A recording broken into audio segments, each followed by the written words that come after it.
Waheguru, Waheguru, Waheguru, Waheguru, Waheguru Sahib Ji. बाणी सदने की राग बिलावल, एक ओंकार सतगुर प्रसाद। नृप कन्या के कारण एक पया पेख तारी, कामारती सो आरती, वाकी पैज सवारी। तब गुण कहाँ जगत गुरा, जो कर्म न नासै। सिंह सरन कत जाइया, जो जम्बक ग्रास। एक बूंद जल कारण, चात्रिक दुख पावै। प्राण गए सागर मिलै, पुन काम न आवै। प्राण जो था के थिर नहीं, कैसे बिरमावो। बूढ़ मुए नौका मिलै, कहो काहे चढ़ावो। मैं नाही कछ हौ नहीं, किछ आहे न मोरा। अवसर लज्जा राख ले हो, सदना जन तोरा। मैं नाही कछ हौ नहीं, किछ आहे न मोरा। अवसर लज्जा राख ले हो, सदना जन तोरा। मैं प्रेम न चाख्या मेरे प्यारे, आओ करे। मन तृष्णा न बुझी मेरे प्यारे, नित आस करे, नित आस करे। वाहिगुरु जी का खालसा, वाहिगुरु जी की फतेह। Dhanwad to everyone. Thank you to everyone that's joining today. Dasa just completed the Mangal, which is this begging to Maharaj to ask for help, to be able to lead this discussion as well as speak through that love, the same love that they shared. In a lot of these types of book clubs, these type of sessions and even discussions, there's I guess this aspect of being a speaker and speaking from a perspective of a teacher. There's a kind of like this style of talking. But here, what Das wants to do is just speak from the heart, speak very honestly. Because when I had first read this book by Professor Puran Singh, it was a very direct and honest type of way that I was interpreting it and dealing with it with the mind.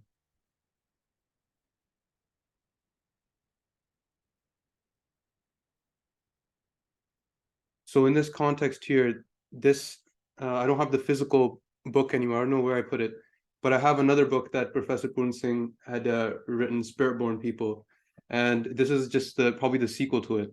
But the amount of time, Spirit-Born People, Spirit of Oriental Poetry, imagine the physical book itself. While reading, all I wanted to do was just hug it, just put that book and embrace it to my chest because of the prem, that love that it had just been flourishing. It just brought these pages into life. There's these books, that all of these things that we're reading, there's a way, there's these intentions of how we kind of go about starting to read them. There's this aspect of, you could say, respect, right? This applies to Gurbani more than anything else. People may ask, why do I give a respect to Gurbani? Why do I give respect to someone who's speaking, or these types of things? The person who, you could say, has some respect for their teacher, right? And I specifically say this because a lot of us are from the West, where our teacher is just someone who's gonna mark our stuff, and that's the end of conversation. We don't really see much importance to the actual person. But the higher respect you have for a person, or say even Gurbani, the more closer and more carefully you're going to listen to that conversation, the more carefully you're going to ingrain every single word that's being said in your mind and also within your heart. So all Das asks for is that everyone listen very carefully. I truly feel that while reading this book multiple times, I absolutely love this book, Maharaj's Kripa. It turned my life in the right direction. Where other stuff has brought me into Sikhi, this book and Professor Puran Singh's life and their writings have allowed me to stay in Sikhi. So that's the power of them. So hoping that everyone again treats these discussions, our conversations with each other, but as well as what Das shares, very close into their mind and their hearts. So I want to start off with this aspect. There was one Gursikh. We had our very first book club. This is probably 2 or 3 years ago. We usually do about 1 or 2 a year, and it was Jail Chittiyan, the autobiography of Paisa Pai Ranveer Singh.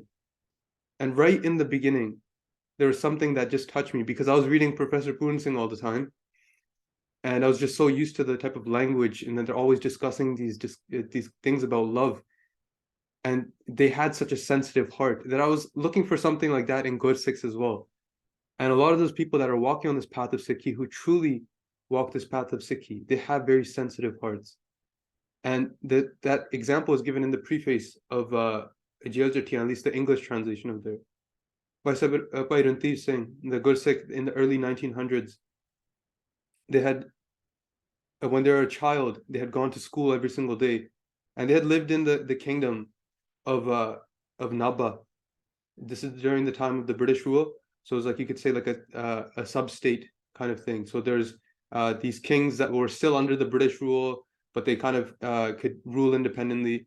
So he used to go to the garden of the Raja of Patiala, or Raja of Nabha, every day, and he saw this one flower that caught his eye. It was so beautiful, he admired it so much. He stared at that flower and would spend so much time there. He asked the gardener, please, please, please, don't let anyone pluck that flower off. And the gardener said, sure, he's just a kid, but he saw the love that he had for it and said, sure. But then there's a couple of other kids, and when you're a child, you like to tease others, you like to play around. You don't really think about people's feelings, right? Sometimes it happens in adulthood as well, but as a child, it's generally you're looking for your entertainment and your fun. And these children, they might have heard of this. They went and they plucked that flower. And so the child that did this was the son of a noble, right? So the gardener couldn't say anything to him as well. But after that flower had been plucked, and Pai Ranveer Singh saw that, right? This is in their childhood. When they first saw that it was plucked, they fainted. That's how sensitive their heart was. The thing that they loved so much was taken away from them.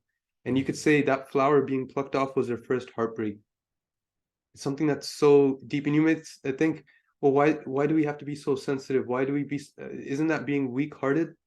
Isn't that something we want to be strong-hearted? You hear of the saint soldiers in the Khalsa of being very strong and powerful. This Pai Ranveer Singh, this childhood sensitivity that they had, the fact they're able to keep that there, they're able to make they had this that the innocent love of a child is able to connect with Waheguru, with Guru Sahib, is able to connect in that manner.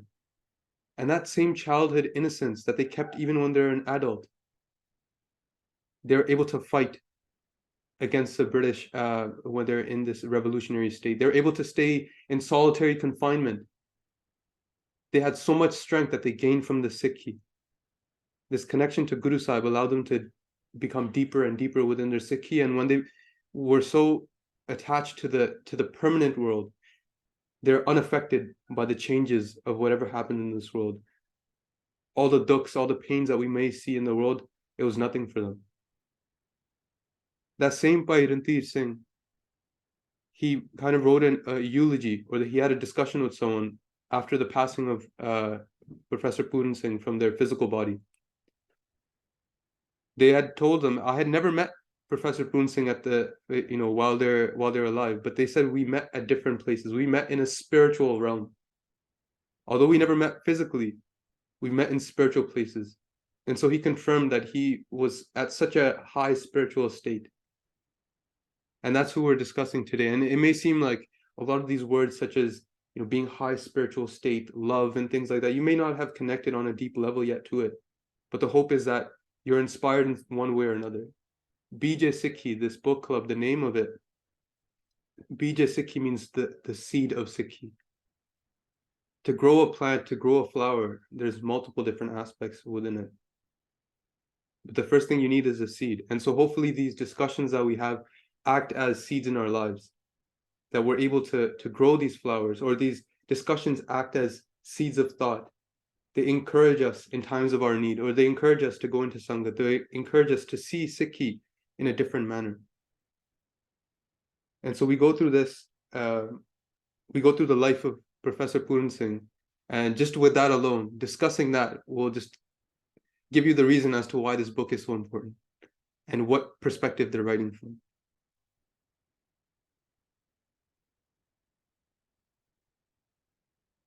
Again, I'm pretty sure this is one of the original copies of this book. It's quite old, right? If you'd read the PDF, again, I know some of us are joining for the first time. You might not have read anything yet. That's why I only included the preface. So that's just one page. So there's not much here missing as of today. But then I'll encourage you to read further on. And we're also making an edit because the English that's used in here is quite old, right? It's really old. And we're trying to make everyone engaged in that process. So we're rewriting it in a way that it's written into modern English. So we're tweaking, we're changing some of Professor Puran Singh's words in a way that still keeps its original integrity, but also kind of speaks to us directly.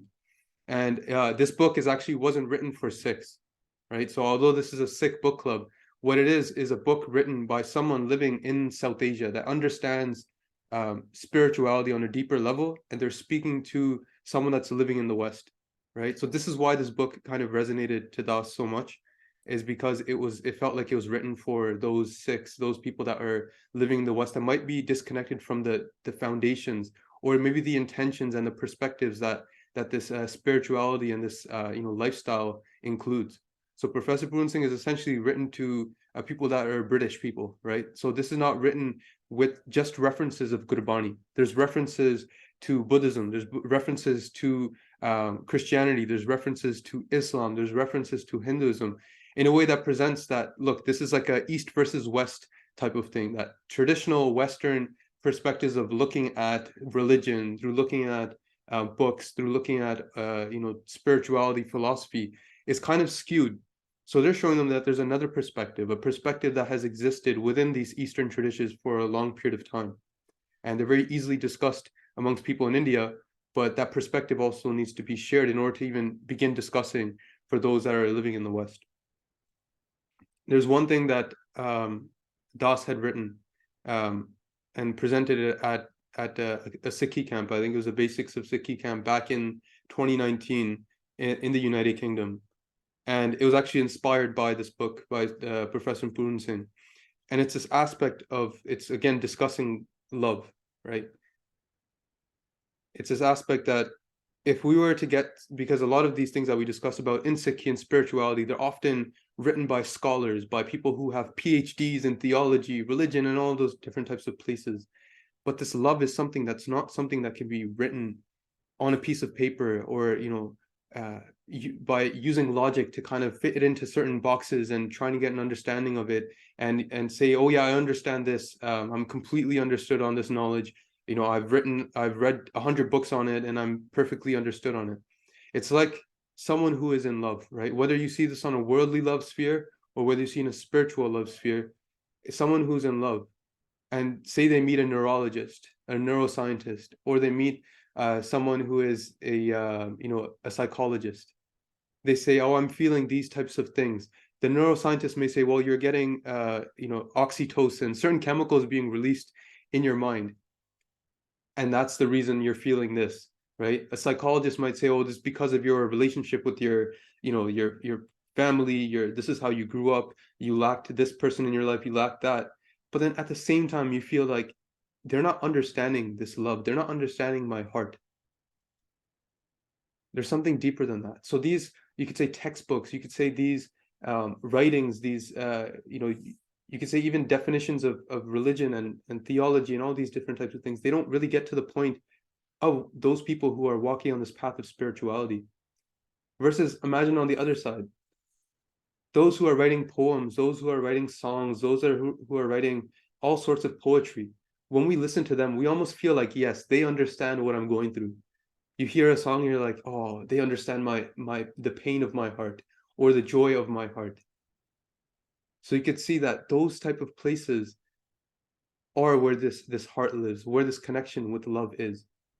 But most of the time, when we listen to songs written by maybe our favorite singers or these types of things, the artists themselves are kind of writing in order to kind of get a type of to reflect on life and maybe make some sort of grounds or make some sort of connection, reflect through their music. But a lot of them are kind of, they don't have a direction in life themselves, unfortunately. But the music and the popularity makes us want to listen to it. And so we continue in that way, but they're lost themselves. Whereas Gurbani, which is a guru's word, is all written in poetry as well. It's set in rags, it's set in these musical modes where they're meant to be accompanied by music. And they're meant to pull us in directions where this love and these emotions are meant to attach to divinity. They're meant to attach to that permanent one, attached to the permanent place. And this is the type of, you start to pick these up when you're reading Professor Puran Singh, or if you're reading Gurbani, after realizing these types of relationships or these types of ways that worldly examples, such as the examples between, a husband and wife, between a spouse, between brothers and sisters, these types of things, they're used as examples that you can feel and you know how those relationships feel like, but then using those to escalate and take them into a divine sphere, to understand something that is beyond comprehension through these emotions of love. So the spirit of Oriental poetry, although it's a book from almost 100 years ago, it's something that it taps into this, you could say, this fountain of youth, this eternal spring. These type of words I'm not using, it's not part of my regular vocabulary, but these are the types of words that Professor Puran Singh uses. And so even that Professor Puran Singh, a lot of people, they refer to Professor Puran Singh as professor because they studied quite well and they had a PhD or they had they're quite studied even at that time.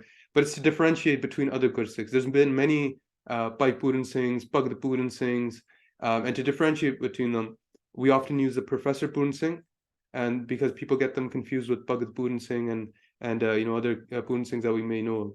But what I want to kind of use, because even that professor term, it kind of limits us into understanding who they were. I'm going to simply refer to them as Kaviji. Kaviji is a traditional term used to refer to poets, but poets from the pre-British times, so from the 1800s, from the 1700s, from the times of Guru Gobind Singh Ji Maharaj, in their own Anandpur Sahib court, they refer to them as Kavis. And that truly describes who they were, as a Vidwan, as a scholar, but at the same time, someone who's writing so beautifully, someone who is a Gyani, someone who is spiritually wise. Right? So that's why Das is going to refer to them as Kaviji. And you'll see why there's so much passion towards them just by looking at their life. So in this picture here, just look at the timeline. This will be probably the only session that kind of works chronologically. Everything else will be really analyzing the writings and kind of going through what they make us feel and aspects of like that. But Professor Puran Singh, they lived from 1881, February 17th, right? So we're having this session on February 18th, right? A day after, their birthday. So you could say we're celebrating their birthday today by kicking off this book club, right? I didn't plan this. It just happened out. It turned out this way. When I was preparing this, I'm like, oh, we're having this a day right after. But it's them pictured there to the left, right? This is when they're still in school.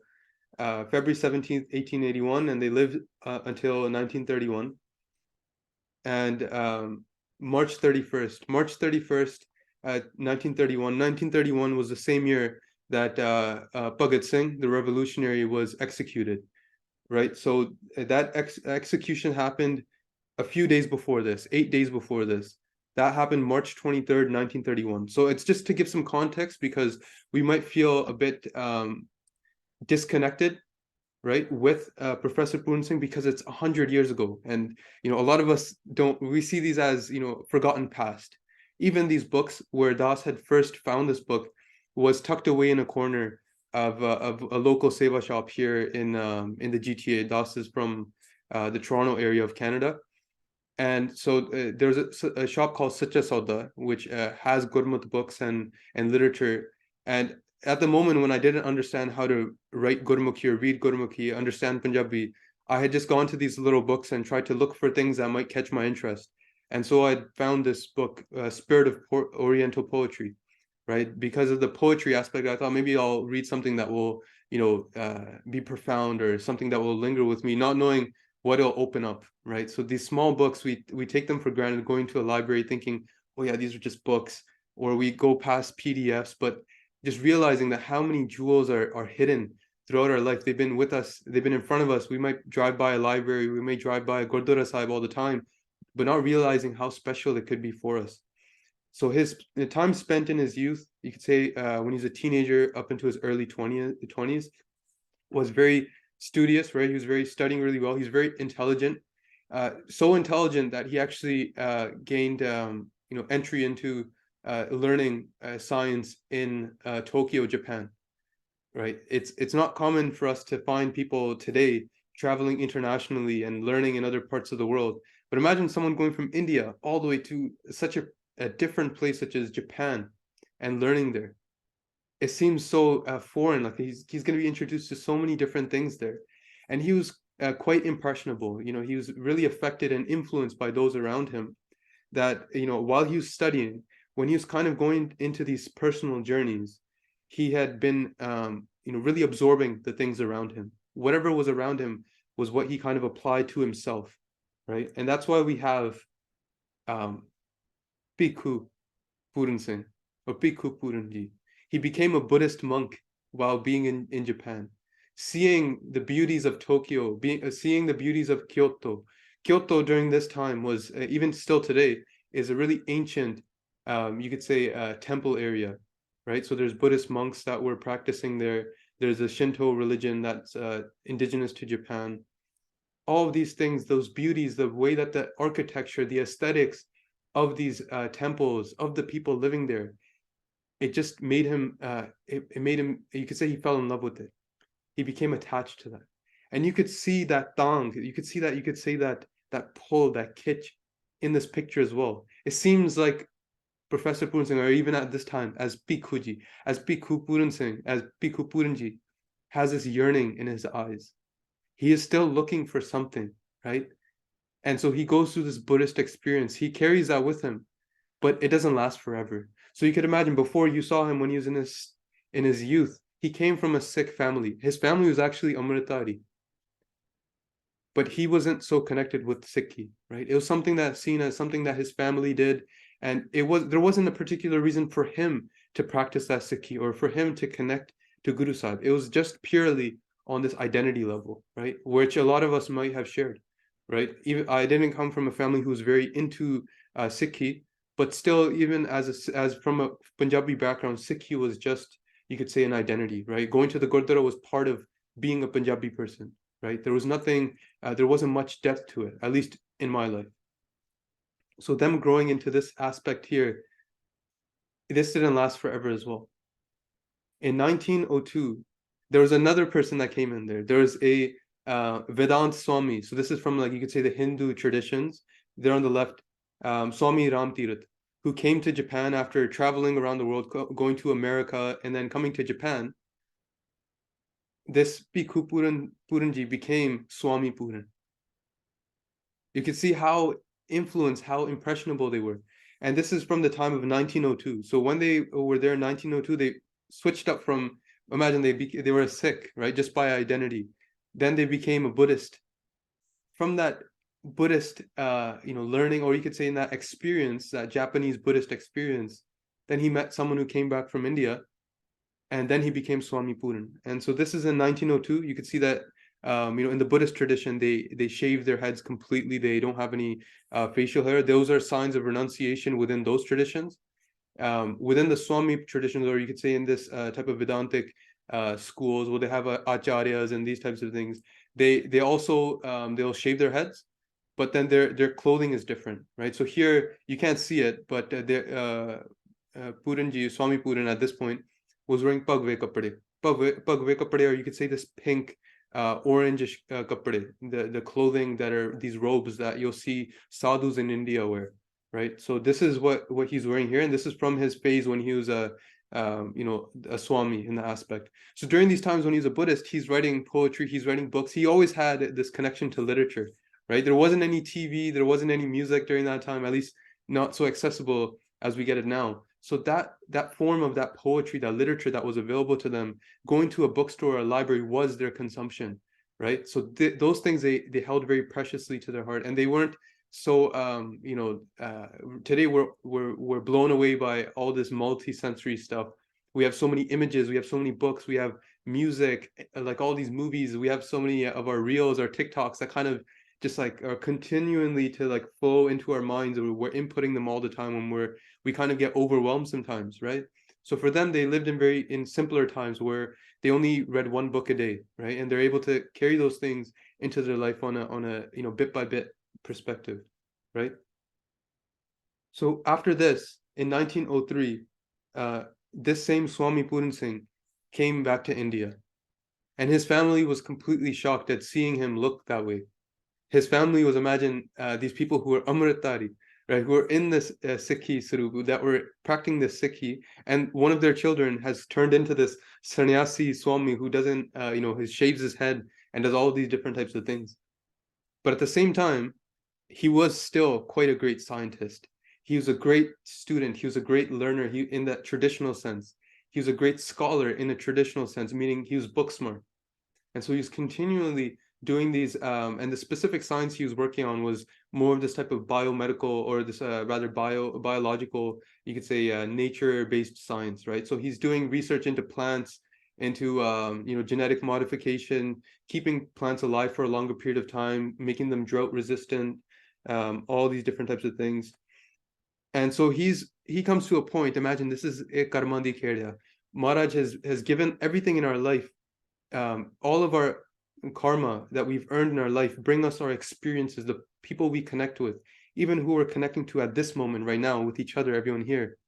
There is some karma in the past that has brought us to this point today, that we'll be able to sit together and listen to these discussions, to have these type of discussions today. And so he had this karma, this good karma from the past.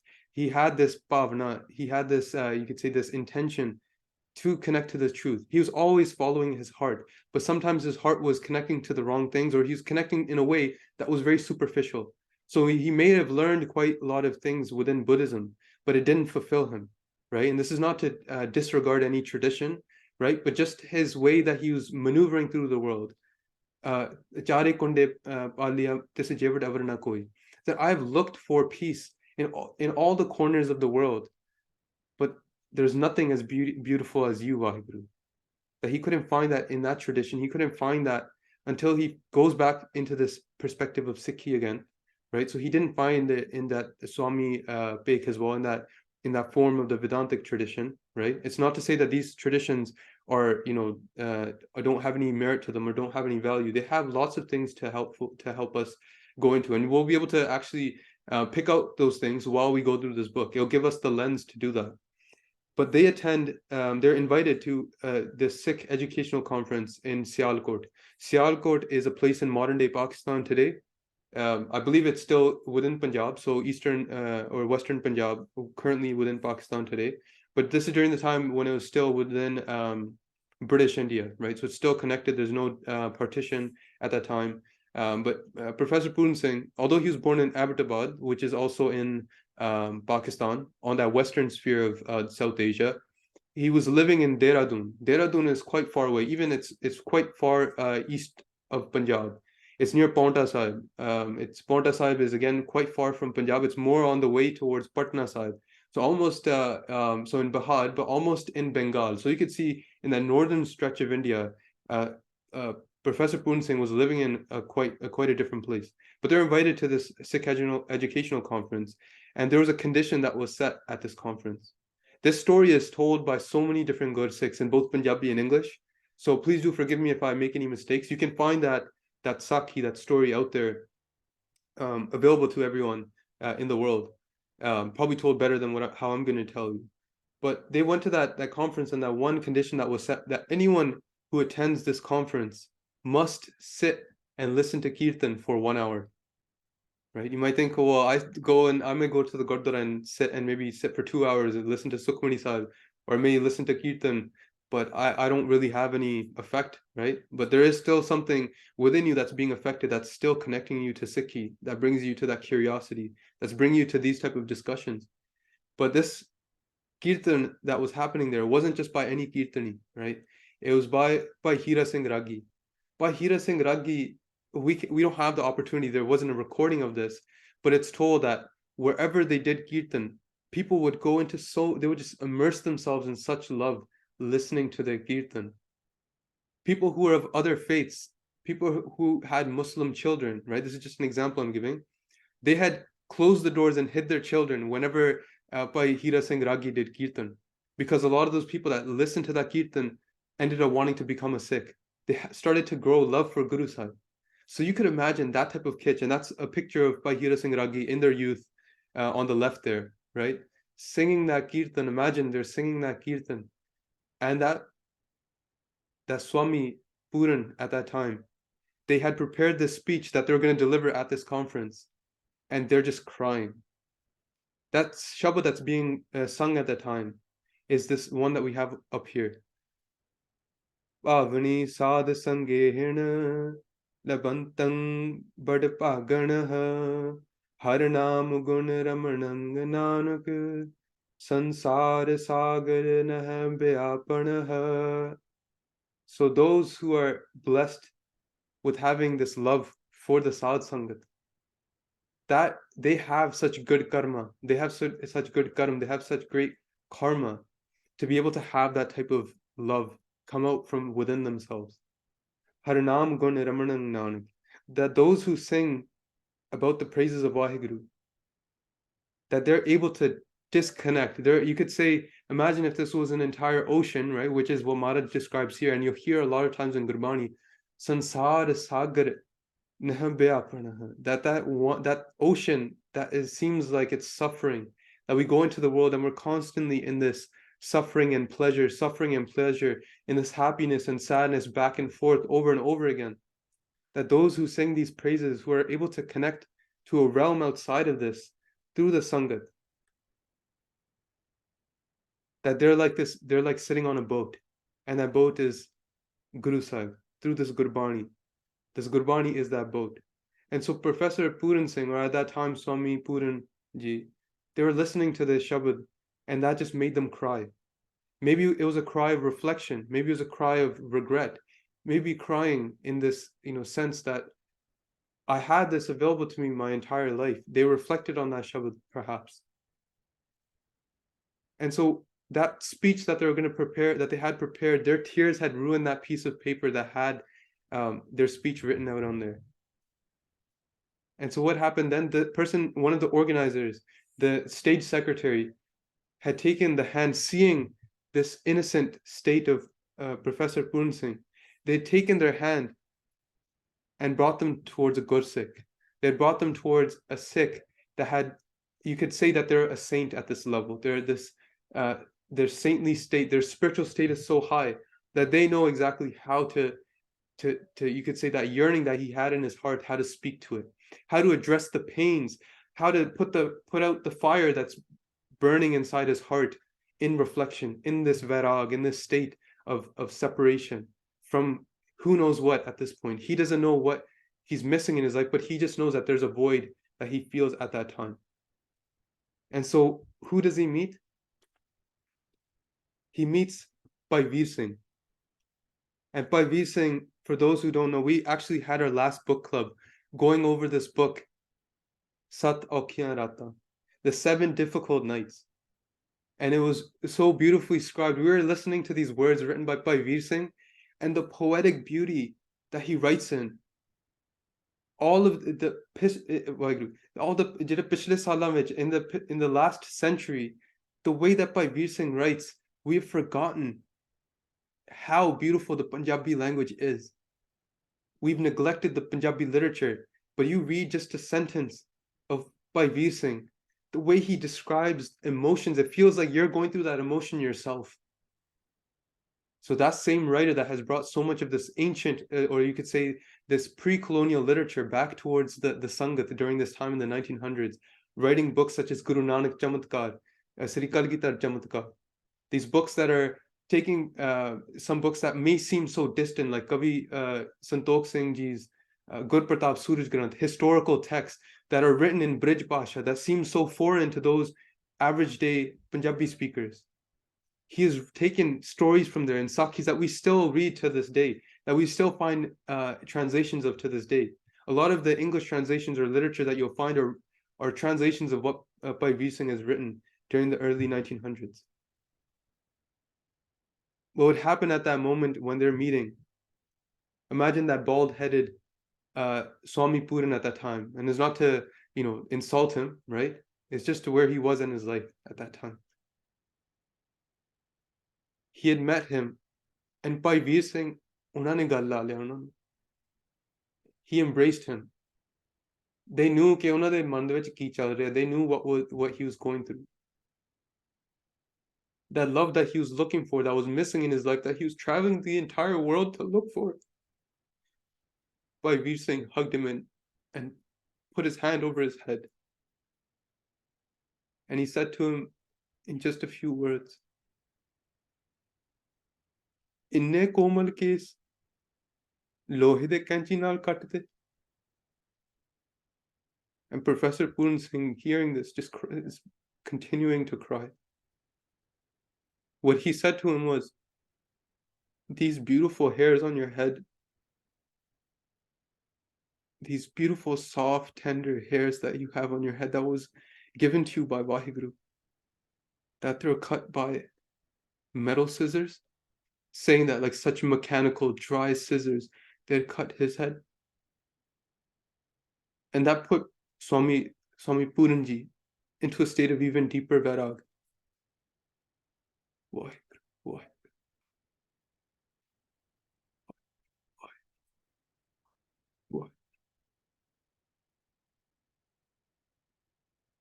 It put them in the state to desire to have this love for Guru Sahib. In our Mangal, we are singing, "Main prem na chakya mere pyare, paho kare." I've never tasted this love. Paho kare, that may I taste this love, this divine love. Man trisana na boji mere pyare, that my mind's desires don't end. Nit aas kare, but daily I beg you, Maharaj, please get rid of my desires and let me develop this love for you. And so that was awakening at this time. Again, Bhai Veer Singh had planted this seed, this beej of Sikhi into Professor Puran Singh, or at this point, Swami Puran Singh. At this time, when they're going through this, they started asking, they had written a letter to Bhai Veer Singh, asking them, "Please bless me with Amrit. Make me a Gursikh again." They started to have these intentions. They started to see the love, the thing that they were looking for, that void that they had, that they couldn't plug it in with anything else. Whether it was the music, the sights. Imagine traveling through all these different parts of the world, wanting to plug in that void, that hole in his heart that wasn't able to happen. And he's finally found, Itea. I have found that thing that I'm looking for. But he's asking, he's like, okay, I want to become a Gursikh now. I want to be part of the Khalsa. And Bhai Veer Singh he knew that Swami Puran Singh or Swami Puranji had first been in a Sikh family already, then became a Buddhist, then became Swami in the Vedantic tradition. All of these things are he's very flaky with it. He's not committed. Wherever his heart kind of goes, he just kind of floats from one thing to another. Is he truly committed? Is he serious? And so this conference happens again, right? So this is, again, these are pictures of Professor Puran Singh and Bhai Veer Singh together. Look at that prem. Look at that prem of these Gursikhs. That Professor Puran Singh, he owed so much to Bhai Veer Singh. In one picture, he holding on to his knees in Napyahara, that he's like this elder, this figure that has given me everything in my life. That this Sikhi, this Guru Sahib has worked through this Gursikh to bring the Sikhi into my life. And in this picture, in the picture to the right, you see him, stooping down, perhaps again to touch his feet. Inna pyar, this type of love, we've lost this type of divine inspiration in this 21st century. These are because of Kal Yug, this age of darkness.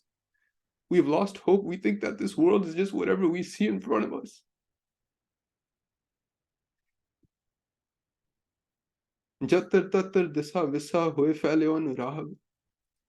Wherever I see, wherever I look, Waheguru is in the form of love everywhere, but everyone is missing out on that love.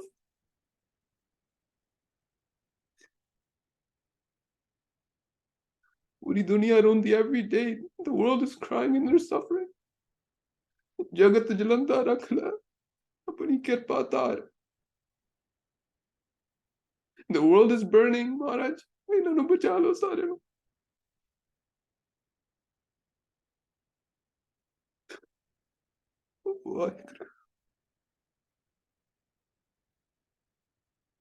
Maharaj is the only place of peace. Maharaj Vichi Premya. Maharaj is in this form of love wherever you go. Guru mere sang sada hai nade.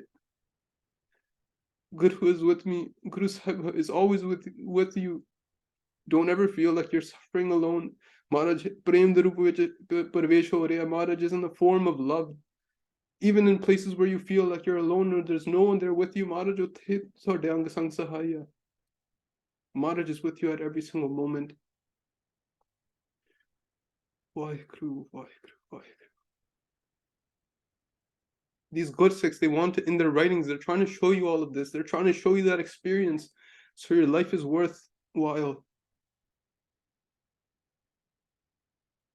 So you may attain that state. You can understand. Maharaj says, "Pai prapt manuk de horiya gobind milan ki eho teri bariya. Avar kaaj tera kitna ka mil saad sangat bhaj kevam naam." That your purpose on life is to connect with this divine Waheguru. You may think that Waheguru is somewhere far, someone is a god, like a person, being, that they're sitting somewhere else. But Maharaj is the very form of bliss with us right now. Ang Sang Sahai, Maharaj is with us right now. Those Gursikhs go into a state where they see Sikhi, they see Guru Sahib, they see Waheguru every single breath. 8 pehar radhiya, 24 hours, Guru Sahib is with them. And they're in that state of Anand, and they want to show you that. This is this Gursikhi. This is the purpose of this entire book club. I don't want to take too long into this, maaf karna ji. In that type of, that pain that he has in his heart, he pulls forward and he continues to beg Bhai Veer Singh that please get me initiated into the Khalsa. I beg for this Amrit. This Amrit is that immortal nectar. Amrit. Refers to the opposite of something. Mrit is mrityu, is death, is what we all of our pleasures will end off in.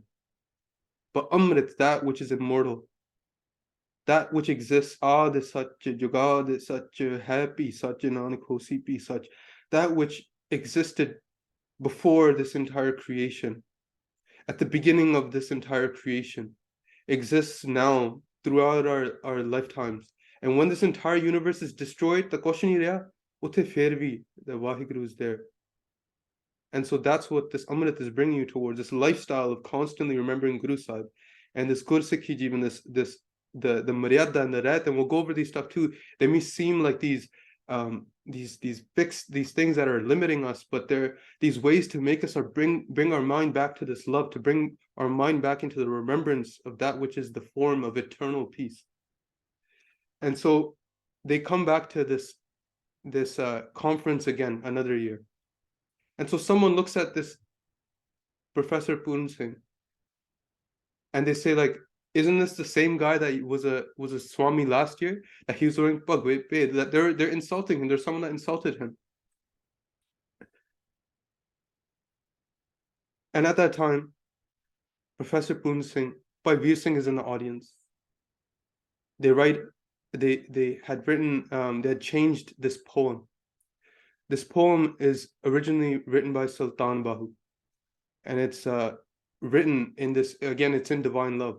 But Professor Puran Singh ji, they change it. Kavi ji changes it in a way to kind of explain how this Gursikh had helped them in their life, to explain to those who are insulting him, ninde loko, right? That people, please, meri nindya karo, nindo logo, right? That please insult me, keep insulting me. Because he's explaining this game of love to those people as well, those people that were judging him. He says this poem, right? And that's what, and translate this in this process with Maharaja's Kippa. On that stage, having this Gursikh Sarup, he sings, Waheguru Chambe di booty, mere man vich gurmukh lai hu,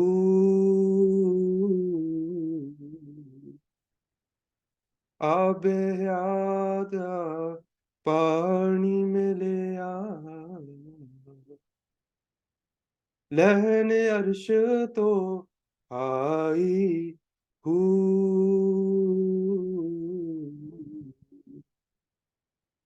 अंदर बूटी मुश्क मचाया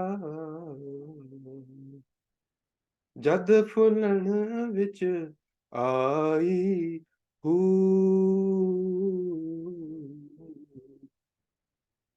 जुग जुग जीवे मेरा गुरमुख बाबुल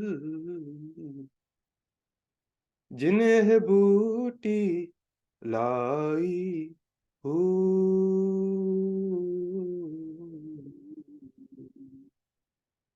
There's many Gursikhs that have recited this before, and Allah is qurban to them for even showing me this, to explain this Sakhi.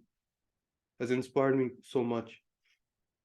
But what Professor Puran Singh was writing in love of their Gurmukh Babul is here, Vaheguru Chambedi Bhuti, that the Vaheguru, this name of Guru Sahib, is like the jasmine flower.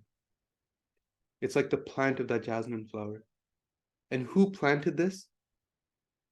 This Gurmukh had planted it in my mind, who inspired me to walk on this path of Sikhi. This plant was planted by Veer Singh, right? Abbe hayada pani milya. That I became, you could say, shameful or regretful, or you could say in a state of modesty, in reflection. And that state came, it was like this pani, right? When you plant something, you need to water it as well. And where did that water come from? That water of regret or shame, or you could say innocence, of that reflection. Arsh to ai. It came from somewhere. Arsh literally means heaven, but you could describe it in this aspect as somewhere divine, the divine source. The reason why I don't use heaven per se is because it creates a separation for us. That there's a heaven above somewhere, and that we're here and we're separated from that. But this divine heaven, this divine state, this high state is something that comes from within us as well, right? And we can tap into it all the time. And so that's where that pani, that water, or you can see that amrit ras, that amrit is coming and is trickling in. Andar booty mushk machaya, jab fullan vich aayi. The andar booty, that inside, that there's this flower, that plant is planted there. And when it releases its mushk is, you could say, the fragrance, the smell. Ja andar booty mushk machaya, that the smell is fragrating, that flower, you could smell the jasmine flower. That same jasmine is used in a toof, right? So those who have incense, you can get a jasmine smelling one because it smells so nice. Jab fullan te aayi, that when my heart had truly blossomed, then I could smell this divine love everywhere. Jug jug jive, that let them live throughout jugs. Jugs are in a traditional, we're in Kaljug right now, but throughout ages and ages and ages, meaning forever, Jog jog jive mera gurmukh babal, jinni hai bhuti lai. Babal is this lovingly term used for father. They're describing the letter that they had sent earlier asking for Amrit had referred to by Professor Puran Singh as a daughter and Professor or by Veer Singh as a father. He's saying to She in this state, he's in this type of realm where he's describing himself as a Susham Sri, or even his soul, his true being is yearning for this marriage, right? So he's saying in this state that what does the father do? The daughter wants to get married, essentially. That's what is being explained here. The daughter wants to get married, and who has gotten them married? Their father has sent them off now. In the same way, the Gursikhs, they connect us to Guru Sahib. And so meeting with the Sad Sangat, meeting with those people who are inspired divinely like this, will grow our relationship with Guru Sahib. And so that's who Bhai Veer Singh was for Professor Puran Singh. They were that Gurmukh Baba, that they were that father who brought them towards Guru Sahib, who led them off towards Guru Sahib and gave them that eternal peace. Jinne hai bhuti lai, right? Who had planted this plant? So badiya prem diya kheda hai, that you could see the sensitivity there. You could see maybe this is something you never seen in your life. When I first heard about this, I thought Sikhi was just, just following everything. And, it's your duty, it's your responsibility to do this because you're a Sikh. And I didn't see that in Maharaj Ebi Rangya, that there's these types of colors of Guru Sahib as well, that make it so easy for us to connect with Maharaj. This game of love is so much in this way. It's so easier to connect than to study things and go, in extremes and just focusing on certain spiritual knowledges and things like that. You'll be able to connect and practically apply the Sikhi, the Shabad in your life so much more when you have this loving type of relationship. And so this is again another picture. This is from Japan as well. That's why Professor Puran Singh has his hair out, because he's not in his Gursikhi Sarup. But you could see in every single picture, there's some sort of feeling, there's that passion there. And it's kind of for us that weren't there personally, and there's no recordings of that available. All we can do is read the writings. We can read those divinely inspired writings, those writings that weren't written by a pen and paper. They weren't typed in just a typewriter. Obviously, during that time, that's what they're doing. But they're typed, or they're written through these tears, through the heart. And in the same way, our Gurbani is coming to us in that same way. That let us value these divinely inspired, directly the word of Waheguru in Gurbani to us, but then these supplementary texts as well that allow us to connect even more, or make us understand or dig deeper in Gurbani, or maybe able to see them practically in front of our lives, right? All these in Gurbani, there's lots of relationships between the bride and Waheguru, the bride and the husband, Lord. But these aren't just examples or metaphors that we're just reading, right? These are ones that we're meant to feel. When we feel it, we'll be able to experience it as well. And so these are these writings of divine love. And so this is the section here. Das has kind of gone over the background, and hopefully it creates this encouragement within everyone here to continue to read this book and really listen carefully, to be able to be beautifully inspired in the way that Professor Puran Singh was.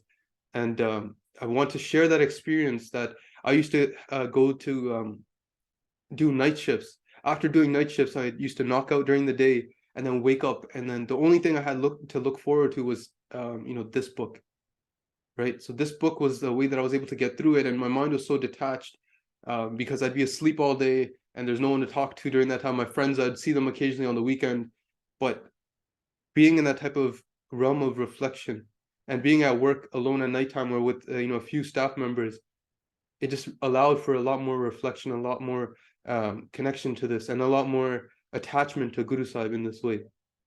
So hopefully in this manner, we're able to kind of go into this book, and we're going to go over the preface right now. And it brings us connected to Maharaj, right? So this is the preface. I'm not gonna, in all the sessions that we do, I'm not gonna just focus on reading everything as it is. For those who attended in the past few book clubs, we usually go through a summary, right? We do a very brief 1 paragraph summary of the entire section, but because the preface is only 1 page long, I'm just going to kind of run through it together with everyone, and then we'll go into the sphere of asking questions, and then maybe introducing ourselves, and with Mada just get about, and then we'll end off very well, and hopefully we'll have more deeper conversation where everyone's included in the upcoming sessions. But I really wanted to set the tone right now, just so we're all kind of on the same page, and realizing that this is not just a book that we're reading. It's something way more. It's not something that, we've put it and we can check off like, oh, I read this book, or this is, something that's what happened. It's a piece of history. I can learn more about Sikhi in this way, right? There's something deeper than that. And so those who might have signed up, one thing that we had put in the description and in the explanation about this book is the ability to see Guru Sahib everywhere. And this relationship, I never had this. I never even looked to see Guru Sahib in this way, or to see Waheguru in this way. I thought it's just, okay, there's a section of your life. When I wake up in the morning, we're told to, wake up in the morning, do your nitnem, and then like you go on with your work, then you do Rara Sahib, you go on with your day, and then you do Soila Sahib, and then you go to sleep and repeat that cycle. At least that's what we see, right? But the Sikhi, that divine love that's always there, is Hamesha Utteya. And to see Waheguru in every single aspect, whether we're eating, whether we're walking, whether we're driving, and all these different aspects, this book it inspired that, right? And it made a connection that is in Gurbani as well, but we often overlook. And so the connection was this. In the same way, we may become infatuated with people in the world. We may become infatuated with someone. And what ends up happening in those states, we often think about those people 24/7, right? We think of this person, we see their face, we see their name, we look for things that can bring us closer to them, right? And these types of things, they start to take over our mind, right? And there's tons of poetry out there that's this romantic poetry within Eastern traditions, within Western traditions. But the way that is seen in this divine lens, and this is what Professor Puran Singh Kabiji say in this preface, is like, they refer to the beloved, the person that they're infatuated with, as Waheguru, as God, as this divine truth, that is this divine love, the form of that very being, as this beloved. And so they take those examples that, let me think of things that my beloved will like, and apply that into their practice of Sikhi. That, what are things that Guru Sahib will like about me? What are things that I can win Guru Sahib over with? What are some ways that I can impress Guru Sahib? How can I serenade my beloved? I can sing kirtan to my beloved. So in this way, he's looking for little things within this world that will remind them of Guru Sahib, that will remind them of this divine connection. So what he says here, this little book is a slim account of my journeys in search of the beloved's footprints. And so he refers to this entire creation that we live in as a place where Guru Sahib had created, where Waheguru has created, and we can see signs, we can see hints that point us back towards Guru Sahib within it. And so he says that in search of the beloved's footprints, it's the state where they're always focusing on Guru Sahib. When that remembrance of Guru Sahib puts them in a state of bliss, right? And he says that I've gone through so many different places. Professor Puran Singh imagine he's a big scholar and academic. In those times, those are the people that are quite popular. They're famous. And so he's walked past so many people like this. He's walked through luxuries. He's walked past luxuries and all these different beautiful things that people think are the pieces of the world. He's walked past these pleasures. And he says, because I couldn't smell my beloved in them, I couldn't smell this divine essence within them, I walked by them. Wherever there's divine essence, he started to look for that instead. And so his mind turned away from worldly pleasures. Like today we could say are things like our gaddiyan, or like our cars, our luxuries, our houses, our relationships, our social media persona, our self-image in the world. He turned himself away from that and looked for these things that were internal and that were permanent, that will always give him peace, right? So like he says, there's an abundance of divine musk. Musk is a type of fragrance and naturally comes in animals, in the dust which has been gathered from the sacrificial fires that burn at places made sacred by the holy footprints followed by the beloved's feet. So you can imagine what he's trying to give an example is a traditional tirat. Tirat is a place, or like you could say a traditional holy place, like a religious place, right? Where they do so many rituals there. But he's saying the people there may be doing those rituals, but all he sees there are connections to his beloved. So for a good Sikh, for someone who's into Sikhi, again, imagine this book is not meant for just Sikhs. It's meant for people all over the world to have this divine relationship. Start to see, if they're a Christian, start to see Jesus in a way of love. If they're a Buddhist, start to see Buddha in a way of love. For a good Sikh, it's like, and this perspective he didn't gain from these traditions, he gained it from Sikhi, right?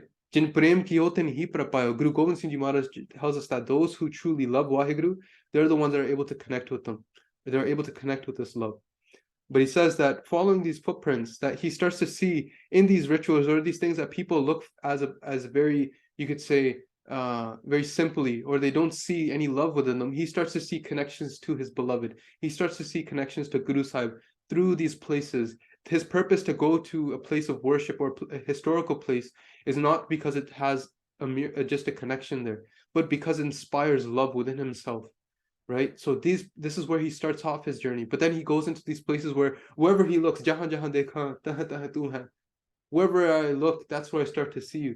But this place starts off by continually absorbing this Gurbani, absorbing himself into Sikhi, into these divine discussions and divine conversations, and he tells himself that, look, being around learned men, people who are scholarly, all these educated people that, maybe they look like they're very smart or they're intelligent, they have this, you could say this luster towards them. He said, I don't care about them anymore. I sit in those circles, but I feel like I've been torn.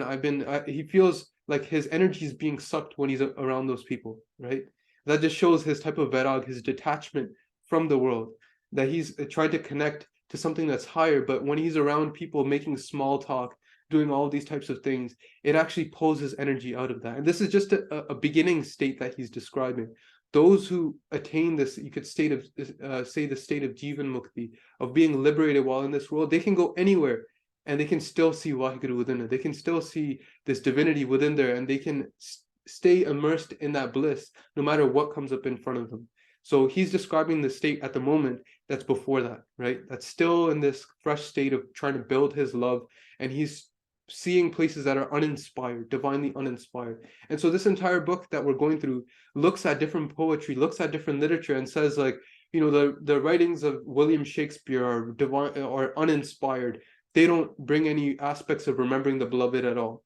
So he's critically examining things that people valued in literature during this time in the early 1900s. So using these experiences that he has and seeing how he's maneuvering through them, he can then give us the lens to be able to now see our modern context. They didn't have films back then. They had plays and other stories and novels, which he includes in here as well. So how can we see music in modern day context with that lens? How can we see movies in that same way? Those that don't speak of a beloved or don't inspire that love, that connection for that remembrance of Guru Sahib, what point is that to connect with that? That's the type of love he has. And that's what Das wants to kind of at least plant that idea within everyone's head with Guru Sahib's Kirpa, through the blessings of Guru Sahib. And it may seem like such a challenging thing, but he's describing that in so much beauty. He's saying that I just feel like I want to, when I'm amongst all these scholars, all these people, I want to fly into the corners of the sky where these people aren't there. He doesn't have to physically leave those places, but he means going to a divine state that even amongst mentally, he is still always in a state of remembrance. His lens of seeing the world is through the lens of Guru Sahib, right? And he says in that state, he forgets himself, right? That ahankar, that ego that Maharaj is telling us to get rid of, that Guru Sahib is telling us to get rid of, that this state of love helps us forget all of that. There was one time that Das, this is a personal experience, Hadviti Galya, with Maharaj's Kirpa, there's a great saint, Sandgyani Indrajit Singh Rakbewale. They had come into town here. This is only a few months ago when this had happened. And I was reading a lot of the texts that Kaviji, Professor Puran Singh Ji were reading, during their times as in Vedanta study, right? Very deep, you could say, these concepts, spiritual concepts, but they're very, you could say, written, and they're very mental work, based on mental work and logic and these types of things. And I'd spend so much time, and they're telling me that, okay, like they're still good to read as supplementary and to kind of bring your mind back towards constantly thinking of Guru Sahib. But what they're talking about there is like you have to reach a state where you're first open to listen to Gurbani, listen to these divine teachings, right? And to have that panda, that your mind prepared to absorb, right? And so these things are, they're quite helpful. And then those states of being honest, of developing these traits, these qualities, of doing good deeds, of doing seva, they end up cleaning us. And so our pap, our sins, and our way of thinking start to get erased. Our old ways of thinking, those ways that are ego-centered, they get taken away. And so what ends up happening is that we listen to the divine teaching from Guru Sahib, from Vaheguru, and those divine teachings, then we hear, but we haven't actualized, meaning we haven't realized it, we haven't seen it partak, we haven't seen it in front of us. But what that requires us to do is to constantly reflect, to constantly be detached from the world. It's a slow process. It's like climbing a mountain. Holi holi, it starts to happen, right? But there's huge pulls of yearning that happen within the heart. And so I was at this state that I had asked Samgyani Indrajit Singh, because they had learned a lot of these things already, and they're a master in this. But I know that they also had this aspect of love in them, that they're divinely inspired and they're always connected to this love. And thus did this benti, I requested to them. One of the challenges at their feet, I had asked them that how do you get drid nischa? And drid nischa sounds like a complicated thing, but drid nischa means being in a state of complete conviction. That when I wake up, from the time I wake up, all I can see is the reality that Vaheguru sare paase hai. How do I get into that state? That's what I was thinking. And I was, because it's something that, if someone who's coming into this, you realize that that you're coming into reincarnation over and over again until you're, you're conquering this life and you become one with Vaheguru. You start to develop this desire, a very strong pull of saying, like, what can I do at this moment that will completely rip away all these things that are holding me back? And so that's the question. I know I wasn't going to get the time to ask that again. That Drir Nischa, I'm like, how do I get this state? And they said one thing. They said Prem. And that completely blew me away. Because I was looking for these things within books and within these writings, even though I had heard about these things, and they inspired me to connect with Sikhi in the past. But that one good Sikh told me to go back to where I started from. And that actually inspired this discussion here as well, to hopefully continually focusing our minds to open up these innocent states of love with Guru Sahib, to make sense of the wisdom and the knowledge that is so difficult to understand, and to be able to implement it into our minds because our heart was connected to the source of them, right? It's something that's so beautiful. And so that self-forgetfulness, when you're in a state of love, they often describe, a lot of these Gursikhs, these saints, they describe Prem, they break it into two parts. Pare, main. Pare means away, and main means I. Being away from the self. True love is that which the I, the ego, is not there. Tu karta tu hua mujh mein rahe na hu. That when I keep thinking about you, Vaheguru, when I think about you, the I is gone. And so these are the types of discussion, the conversation that Kaviji has, that Professor Puran Singh has, that Das wants to share and wants everyone to reflect on in these sessions. So like he says here, I'll just share one sentence and we'll go into our brief discussions and then we'll wrap up. All knowledge is a curse besides the knowledge of this love that inspires life of divine remembrance. All the things we're learning in the world, whether they'll help you in your career or whether they'll help you to speak to people, they might be self-help books and things like that. Until this divine love is not inspired within your life is going to be very dry. And so tapping into this is the hope. Again, I've said this multiple times, but this is what the Sikhi is, and that's what this hope for this book club. And so Inniya Bentiya, with these things all said, I'm gonna say the Akhirla Mangal, the ending Mangal, and end the recording just so we can have an open discussion and no one's a bit shy or conscious of the camera. Te Maharaj Kirpa Kan, hopefully right now seems like something that connects with you, that resonates with you. Again, don't connect with me. It may seem like these things are very, they may resonate with you, but they resonate with you because Guru Sahib has made them for you, not because of what I'm saying. This is not something that's coming from this das, this slave, just Karan Singh. This is something that's coming from these Gursikhs. They're coming from Guru Sahib. So connect your mind over and over again to Guru Sahib and not this fool, that's this idiot that's sitting in front of you. So Das is going to end off with a section of Shabd Hazare. Shabd Hazare, we'll get into a section, we'll get into a discussion about that and how it came to be as well. It's very divinely written, but it's a Shabd that's worth thousands, right? And it's because it speaks to this prem, it speaks to this love that we're able to share in this. So Das is not going to recite the entire thing. It's about 6 to 7 minutes long if we recite the entire thing. But ਅਸੀਂ ਪਹਿਲੇ ਜਿਹੜੇ ਪਹਿਲਾ ਸ਼ਬਦ ਹੈ, we're going to recite that. So after reciting this, I ask for forgiveness. We're going to end the recording and we'll go into a discussion and introduction. Waheguru, Waheguru, Waheguru, Waheguru Sahib Ji. Maaj mahalla panjwa chaup de ghar pehla. Mera man locha gur darshan thai. Bilp kare chaat rikh ki nyai. Trikha na utre sant na aave.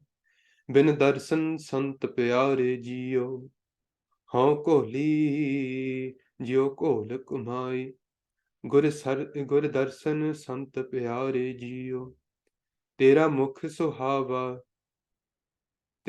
सुहावा जियो सहज धुन बाणी चिर होवा देखे sharing पानी धन सुदेश जहां तू वसया मेरे सज्जन मीत मुरारे जियो हाँ कोहली हाँ कोहल कमाई गुर सज्जन मीत मुरारे जियो एक घड़ी ना मिलते ता कल जुग होता हुण कद मिलिया प्रिय तुद भगवंता मोहे रैन ना बिहावै नींद ना आवे बिन देखे गुर दरबारे जियो हाँ कोहली जियो कोहल कमाई तिस सच्चे गुर दरबारे जियो भाग होआ गुर संत मिलाया रब अबनासी घर मह पाया सेव करी पल चसा न बिछड़ा जन नानक दास तुम्हारे जियो हाँ कोहली जियो कोहल कुमाई जन नानक दास तुम्हारे जियो सेव करी पल चसा न बिछड़ा जन नानक दास तुम्हारे जियो हाँ कोहली जियो कोहल कुमाई जन नानक दास तुम्हारे जियो वाहिगुरु जी का खालसा वाहिगुरु जी की